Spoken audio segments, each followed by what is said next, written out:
ഞാൻ അടുത്തുണ്ടായിരുന്ന ആ സമയത്ത് എൻ്റെ അടുത്ത് നല്ല രീതിയിൽ ദേഷ്യപ്പെടുകയും എൻ്റെ ഭാഗം കേൾക്കാൻ പോലും പുള്ളിക്കാരി തയ്യാറായിരുന്നില്ല. പ്രിയപ്പെട്ടവരെ, പുതിയ വീഡിയോയിലേക്ക് സ്വാഗതം. ബിഗ് ബോസ് അവസാനിച്ചു, പക്ഷേ വിവാദങ്ങൾ തീർച്ചയായും അവസാനിച്ചിട്ടില്ല. ഇന്നത്തെ വിഷയം PR. വിനുവും അനുവും തമ്മിൽ നടക്കുന്ന ചൂടേറിയ ചർച്ചകളെക്കുറിച്ചാണ്. എന്നാൽ ഇതിനിടയിലും ഒരു കാര്യം വ്യക്തമാണ്. വിനു തന്റെ മാനം സംരക്ഷിക്കാൻ ദൃഢനിശ്ചയം ചെയ്തതായി തോന്നുന്നു. യഥാർത്ഥത്തിൽ എന്താണ് സംഭവിച്ചത്? ഇത് വെറും തെറ്റിദ്ധാരണയാണോ, അതോ ഏറ്റുമുട്ടലിന് പിന്നിൽ ആഴത്തിലുള്ള എന്തെങ്കിലും ഉണ്ടോ? ഇരുവിഭാഗവും എന്താണ് പറയാൻ ശ്രമിക്കുന്നതെന്ന് നമുക്ക് നോക്കാം. ഞങ്ങളുടെ ഗ്രൂപ്പിൽ നിന്ന്, അതായത് ഞാൻ പുറത്താക്കിയ കുറച്ച് ആൾക്കാരുണ്ടായിരുന്നു, കുറച്ച് ടോക്സിക് ആയിട്ടുള്ള അല്ലെങ്കിൽ കുറച്ച് സൈബർ ബുള്ളിങ് ചെയ്യുന്ന കുറച്ച് ആൾക്കാരായിട്ട് ഞാൻ പുറത്താക്കി.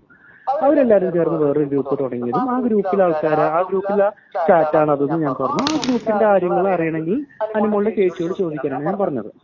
ഈ സാധനം ഞാൻ അവിടെ എൻഡ് ചെയ്തു, മനസ്സിലായി. കാരണം ഞാൻ അവിടെ അനുമോളുടെ ചേച്ചിയാണെന്ന് പറയുന്നില്ല, അനുമോളുടെ ആ ഫാൻസ് ആണെന്ന് ഞാൻ പറഞ്ഞിട്ടില്ല. ഞാൻ പറഞ്ഞത് വെച്ചാൽ ഞാൻ കുറച്ച് ആൾക്കാരെ ഗ്രൂപ്പിൽ പുറത്താക്കിയിരുന്നു. അവരെല്ലാവരും ചേർന്ന് വേറെ ഗ്രൂപ്പ് തുടങ്ങി. ആ ഗ്രൂപ്പിലെ ചാറ്റാണ് നിങ്ങൾ ലീക്ക് ചെയ്തതെന്നാണ് ഞാൻ പറഞ്ഞത്. അപ്പൊ ഞാൻ എന്റെ ഭാഗത്തുള്ള ക്ലാരിഫിക്കേഷനാണ് ഞാൻ ബിന്നിക്കും നൂബിനും കൊടുത്തത്. ബിന്നി നൂബിനും കൂടി രാജേഷ് എന്നൊരാൾ, കാരണം 5 വർഷങ്ങളായിട്ട് അറിയുന്ന ആൾക്കാരാണ് അനുമോളുടെ ചേച്ചി. ഞാൻ പറഞ്ഞതെന്ന് വെച്ചാൽ നിങ്ങൾക്ക് അറിയുന്ന ആൾക്കാരോട് നിങ്ങൾ ചോദിക്കൂ, എന്നോട് ചോദിക്കേണ്ടതാണ് ഞാൻ ഉദ്ദേശിച്ചത്. അല്ലാതെ അനുമോളുടെ ചേച്ചിയാണ് ചെയ്തതെന്ന് ഞാൻ പറഞ്ഞിട്ടില്ല. പക്ഷെ ഇത് വളച്ചൊടിച്ച് അവരവിടെ പ്രസന്റ് ചെയ്യുന്നത് അനുമോളുടെ ചേച്ചിയുടെ തലയിലേക്ക് ഇട്ട് വിനു എസ്കേപ്പ്.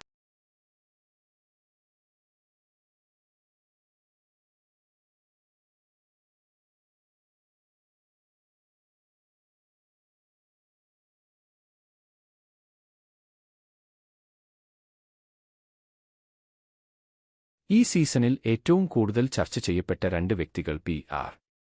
വിനുവും അനുമോളുമാണ്. അനുമോളുമായി അടുക്കുന്നവർ പിന്നീട് അകന്നുമാറുന്നതായും വിനുവും അനുമോളും തമ്മിൽ അകന്നുപോയതായും ആരാധകർക്കിടയിൽ വലിയ ചർച്ചകൾ നടക്കുന്നുണ്ട്. അനുവുമായി ബന്ധപ്പെട്ടതിനുശേഷം വിനുവിന് ധാരാളം നെഗറ്റീവ് ശ്രദ്ധ ലഭിക്കുന്നുണ്ടെന്ന് നിരവധി ആരാധകർ ചൂണ്ടിക്കാണിക്കുന്നു. ഇരുവരും ഇൻസ്റ്റാഗ്രാമിൽ പരസ്പരം അൺഫോളോ ചെയ്തു. എന്റെ ജീവിതവും പ്രോജക്റ്റുകളുമായി മുന്നോട്ട് പോകുക എന്നതാണ് എന്റെ ഇഷ്ടം എന്ന് വിനു പങ്കുവച്ചിട്ടുണ്ട്. തന്റെ നിലപാട് വ്യക്തമാക്കാനും വിവാദങ്ങളിൽ നിന്ന് സ്വയം അകന്നു നിൽക്കാനും ശ്രമിക്കുന്നു. ഇപ്പോൾ ഓൺലൈനിൽ പ്രചരിക്കുന്ന പ്രധാന ചോദ്യം ചില ആക്രമണങ്ങളോ നെഗറ്റീവ് ചർച്ചകളോ ആസൂത്രണം ചെയ്തതായി കരുതപ്പെടുന്ന ഒരു പ്രത്യേക ചാറ്റ് ഗ്രൂപ്പിനെക്കുറിച്ചാണ്. ആരാധകർ ചോദിക്കുന്നു, ആരാണ് ആ ഗ്രൂപ്പ് സൃഷ്ടിച്ചത്? അഡ്മിന്മാർ ആരാണ്? അനുമോളിന്റെ സഹോദരിക്ക് ഇതുമായി ഏതെങ്കിലും തരത്തിൽ ബന്ധമുണ്ടോ? സ്ഥിരീകരിച്ച വസ്തുതകൾ ഇവയാണ്. താൻ വ്യക്തിപരമായി ഒരു തെറ്റിലും ഏർപ്പെട്ടിട്ടില്ലെന്നും താൻ കൈകാര്യം ചെയ്ത ഗ്രൂപ്പിൽ നിന്ന് ചില വിഷാംശം ഉള്ള അംഗങ്ങളെ താൻ നീക്കം ചെയ്തിട്ടുണ്ടെന്നും വിനു പറഞ്ഞു. അദ്ദേഹത്തിന്റെ അഭിപ്രായത്തിൽ ആ അംഗങ്ങൾ ഇപ്പോൾ മറ്റൊരു ഗ്രൂപ്പിന്റെ ഭാഗമാണ്. അനുമോളുടെ സഹോദരിയാണ് ആ ഗ്രൂപ്പിന്റെ അനുമോളുടെ സഹോദരിയുമായി ബന്ധമുള്ള ഒരു ഗ്രൂപ്പിൽ അത്തരം വ്യക്തികളെ ചേർക്കുകയും അവരുടെ പ്രവർത്തനങ്ങൾ പ്രോത്സാഹിപ്പിക്കുകയും ചെയ്തിട്ടുണ്ടെങ്കിൽ അനുമോളിന്റെ സഹോദരി അത് വ്യക്തമാക്കണമെന്ന് ആരാധകർ വാദിക്കുന്നു. സത്യം തീർച്ചയായും പുറത്തുവരും. ഇമോഷൻ വച്ചപ്പോഴത്തേക്കും ഞാൻ അടുത്തുണ്ടായിരുന്ന സമയത്ത് എന്റെ അടുത്ത് നല്ല രീതിയിൽ ദേഷ്യപ്പെടുകയും എന്റെ ഭാഗം കേൾക്കാൻ പോലും പുള്ളിക്കാരി തയ്യാറായിരുന്നില്ല.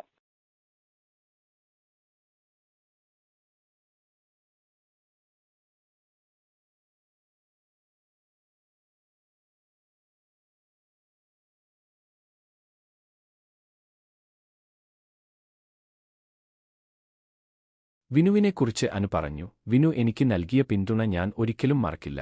ഞാൻ പുറത്തിറങ്ങിയ ശേഷം പലരും അവനെ വിശ്വസിക്കരുതെന്ന് എന്നോട് പറഞ്ഞു. വിനു കാരണം എനിക്ക് നെഗറ്റീവ് ശ്രദ്ധ ലഭിച്ചു എന്ന് പറഞ്ഞു. അവൻ അനാവശ്യമായ അഭിമുഖങ്ങൾ നൽകിയെന്നും അവർ പറഞ്ഞു. ആരെയും കുറ്റപ്പെടുത്താൻ ഞാൻ ആഗ്രഹിക്കുന്നില്ല. സുഹൃത്തുക്കളെ, നിങ്ങളുടെ അഭിപ്രായം എന്താണ്? താഴെ കമന്റ് ചെയ്യുക. നിങ്ങൾ ആരെയാണ് വിശ്വസിക്കുന്നത്?